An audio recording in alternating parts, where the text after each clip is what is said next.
Hello, this is Dinah Lane from Channel 18 in Harwich.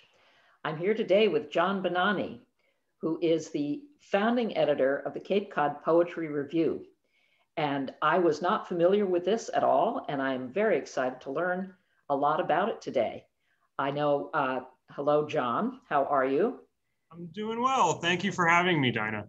It's great to see you. And the way you came to me was through the Cultural Center in Harwich. And I understand that you are renting space there currently.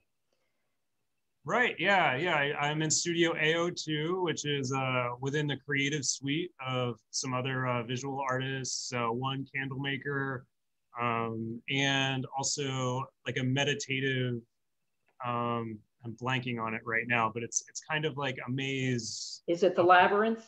It is. It's the labyrinth maze. Yes, Yeah, exactly. I see. Yeah. So we're all in the same kind of area right there. Do you have much interaction? It might be difficult at this time, of course, but. A little bit with some of the visual artists, but not much otherwise. Right. So I would like to learn more about exactly what it is that you are doing in that space and in your own headspace too, I guess. So perhaps you can just start with an overview of Cape Cod Poetry Review, when it began, what prompted you to start it. I would be interested in that too. Yeah, so there's an interesting history there. I was taking a class at the Fine Arts Work Center in Provincetown in 2011, and my friend Gemma Leghorn was interning there, and we ended up meeting in that class. And there was, a barbecue in the area there, so we're kind of conversing over these burgers, and we had just kind of come to the conclusion that the Cape and Islands didn't really have much in terms of a venue for publishing people's literary work. It seemed to have, a lot of great journalism happening, with the Provincetown Banner and the Cape Cod Times and things like that, but there wasn't much in the way of the literary arts. And so we just kind of talked about how that could happen. It ended up being a discussion mainly around, grant funding, and then from there, collecting submissions, publishing submissions of Cape and Islands writers. And so thankfully, the Arts Foundation of Cape Cod was one of the first funders to kind of really help it come into fruition. And from there, we were able to publish a whole slew of Cape and Islands writers just from the get-go in issue 1. After that, we decided we would open it up to a more national scale because otherwise you end up publishing the same tribe over and over and over again. And, we have definite demographic issues on the Cape in which we would have ended up publishing primarily white people because the Cape and Islands is primarily white, and we didn't really want that. We wanted to be to add voice to marginalized voices. So now I think we're in issue 8, and we've done a few different ones. The last issue was our fiction issue. So it's primarily fiction and flash fiction. Even though it's called the Cape Cod Poetry Review, we wanted to really showcase some of the fiction that's kind of happening at a contemporary level. So it isn't poetry fiction. It's it's contemporary fiction, the whole issue. And it looks like this. And Rick Hines, who's an amazing visual artist, did the cover. David Cravino is our arts editor, and he kind of hand selects a lot of the visual art that goes on the cover. And then another issue that we had was Mark Adams did the cover, and it was just gorgeous as well. But that issue specifically focused on the long poem. So what does it mean? Kind of like stretch out a poem to its kind of depth. So do you have a schedule of publishing, or do you just publish as you have enough material to do so? Yeah, so when people ask me that question, I always tell them, we operate on Cape Cod time. So it's like, for me, it's when we get funding. It's a lot of the time. Island time, right? Yeah. So a lot of times it can just be, when the grants come through. So it tends to be, it was biennial for a little while there, and now it's starting to be annual, I would say. So maybe one day we can get to, you know, a quarterly. Yeah. So that's a tentative goal. Yeah. Right. So you have, how many people are involved in the construction of the magazine?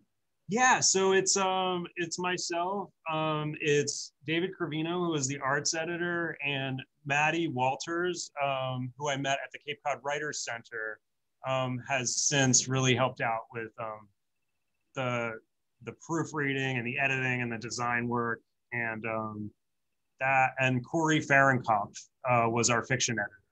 So Corey hand selected all the fiction for this last issue, which is just incredible. Yeah. And then David hand selects the art for the cover. And then I read most of the poetry, and Maddie reads a lot of the poetry as well. And then Maddie designs it. So it's a lot of hats. Yeah. Yeah. You do have a number of people involved. That's great. And how do people submit to the review if they want to try to be published, or how do they reach you? What is your contact information? So we have an email address. It's Cape Cod Poetry Review at gmail.com if anyone just kind of wants to say hello. But there's also our website. You know, you just click on submit, and we're closed for submissions right now, but we'll probably open fairly shortly because we're kind of doing design work for our next issue, which is going to be incredible because we have people like Chen Chen and Marge Piercy. Ooh. And yeah, it's going to be really, really amazing. Joe Spies is in there, more experimental stuff. But yeah, they got to go to the website. They got to see whether we're open for submissions or not. And then if we are, then they click on the submittable link. And then from there, they can give us their contact information, attach their poetry, and hit submit. And okay. Yeah. So what is the website? Oh, CapeCodPoetryReview.com. .com. Okay. Yep. So the name.com. Mm-hmm. Well, that's very exciting. And where can one get a copy of the magazine? Yeah, so we're in a few different bookstores along the Cape. The most recent issue is currently available at Provincetown Bookshop, at Trove Gallery in Orleans, mm-hmm. and at Titcomb's in Sandwich. And those are only 3 places because of the pandemic. In the past, you know, we've distributed to Yellow Umbrella and Chatham. Market Street Bookshop is just such a good distributor for us. Cindy over there is wonderful. But yeah, we try to keep it local. And then obviously you can go on the website as well and just click buy for whatever issue you're interested in, and I'll mail it to you. Well, now that you're in Harwich, it seems like maybe you would have an outlet somewhere in Harwich, which would be great. There are all kinds of shops that. Yeah. I gotta check in with Reed over there. You should check in with Reed. There are a few other stores that are sort of more all-purpose stores that might be interested.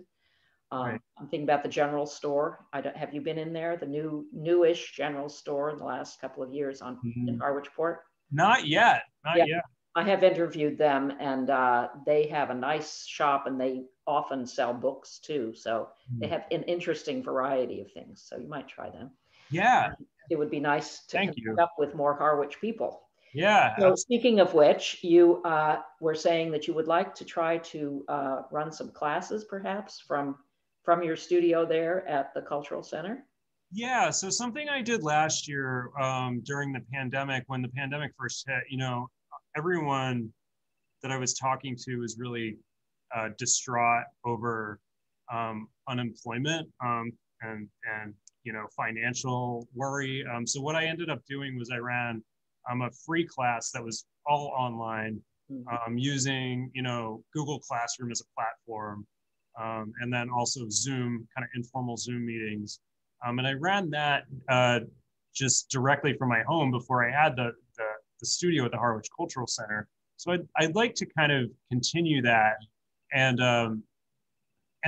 you know, run another class similar to that, possibly through the studio at the Cultural Center. And when I do, I'll put that on, you know, Cape Cod Poetry Review's Instagram. I'll put it on the Facebook page, and I'll probably, put it on my personal website, johnbonanni.com, just because.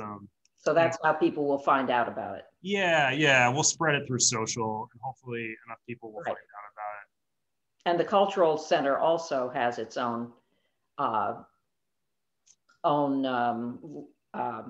newsletter outlet. Yeah. Newsletter, which would be really important to connect. That's a really good idea. Yeah.